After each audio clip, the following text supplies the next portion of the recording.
The man accused of murdering the UnitedHealthcare CEO. He arrived back in New York and now faces federal charges that could lead to the death penalty. Dan Abrams is standing by. First, senior investigative correspondent Aaron Katursky here with the latest. Good morning, Aaron. Good morning, George. Luigi Mangione is waking up this morning in federal custody, actually at the same jail housing Sean Combs. It was his last stop after a day of court appearances, aircraft rides, and a long perp walk under heavy guard.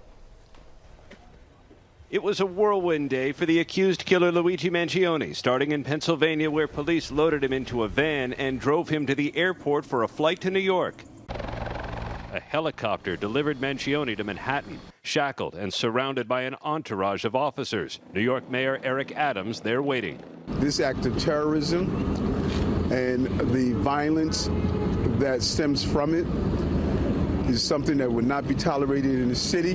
Mangione appeared in Manhattan federal court, where prosecutors charged him with stalking and murdering UnitedHealthcare chief Brian Thompson. If convicted as charged, Mangione would be eligible for the death penalty.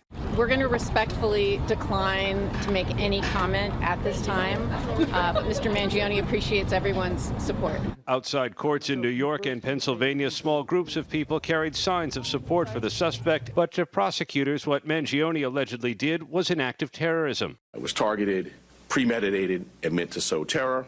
Prosecutors said Mangione's handwritten notes express hostility towards the health insurance industry and wealthy executives in particular. In one passage, Mangione allegedly wrote, "The details are finally coming together. The target is insurance because it checks every box." Prosecutors said the notebook describes an intent to whack the CEO of one of the insurance companies at its investor conference. The criminal complaint includes images of the suspect traveling to and from the scene of the crime, one walking while wearing a gray backpack, another riding a bike toward the Hilton Hotel. Despite the evidence, Mangione's supporters are not wavering. And in court, Mangione answered yes to a few questions. Otherwise, he appeared rather subdued. We saw him in civilian clothes. A federal marshal carried a brown paper bag containing his orange jumpsuit. Mangione faces charges in state and federal courts. His attorney called that very confusing, highly unusual, and George signaled Mangione will fight every charge he faces. Okay, Aaron, thanks very much for bringing our chief legal analyst, Dan Abrams. Dan, several experts have raised questions about this terror charge. Yeah, so this is a way to get first-degree murder in New York State. Typically in New York State, if you murder someone, you'll be charged with second-degree murder. Here they're trying to elevate it to first-degree murder. There wasn't the killing of a police officer, which would typically be the kind of first-degree murder charge. But if it's also in connection with an act of terror, you can charge with first-degree murder.